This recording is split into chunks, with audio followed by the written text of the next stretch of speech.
এটা হলো সদরঘাটের ভাসমান দোকান। তো এই দোকানের ভাই কি যে জলুস ছিল এক সময়, প্রচুর পরিমাণ।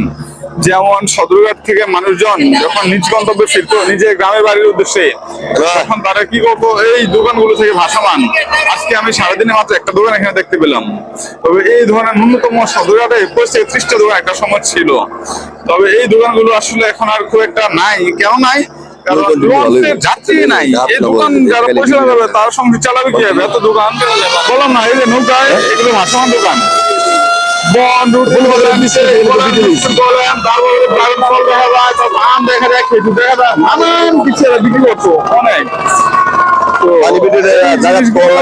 তখন যারা লঞ্চ যাত্রী ছিল তাদের জন্য অনেক সুবিধা হচ্ছিল এই দোকানগুলো লাগায়। কারণ একটা জার্নি 4-5-6 ঘন্টা 8-10 ঘন্টা পর্যন্ত হয়ে লাগতো লঞ্চের।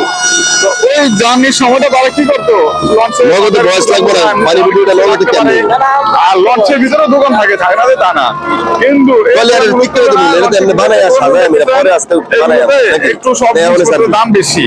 তো বেশি হওয়ার কারণে মানুষ একটু আলাদা জেলা হয়ে থাকতেছে। তো দাম বেশি হওয়ার কারণে মানুষ যার জন্য কি করে, এখান থেকে কেনা শুরু করে দেয়। এখান থেকে কিনলে লাভ এইটুকু বেনিফিট যে লঞ্চের ভিতর দাম বেশি, কেন অযথা বাড়তি টাকা দিব লঞ্চের ভিতর। তো খুব বেশি প্রয়োজন না হলে মানুষ কিনতো না, সবসময় কিন্তু এই দোকানগুলো থেকে কিনতে পারতো জিনিসগুলো। এখন এই দোকানগুলোর অবস্থা খুবই খারাপ। এখন এই দোকানদার গুলো ভাই খুবই খারাপ অবস্থায় আছে যতটুকু দেখা যায়। আমি অনেকক্ষণ এখানে দাঁড়ানো দেখতেছি, এই দোকানদার গুলো তেমন কোনো কাজ নাই, তাদের খুব একটা জলুস নাই, তারাও বসে বসে আছে। কিছুই করার নাই ভাই। আঞ্চলিক ভাষায় একটা কথা কয় স্বামী বিদেশ। এদের স্বামী বিদেশ কিনা জানি না, যদিও এরা নিজেরাই মানুষের স্বামী, এরা তো পুরুষ। এদের অবস্থা খুবই খারাপ। আমি দু একটা দোকানদারের সাথে এখানে যারা হকার ছিল, এই যে দেখতেছেন এরকম কথাবার্তা বলতেছিলাম এই হকার ওগুলোর সাথে। তো খুবই হতাশা আসলে এদের মধ্যে।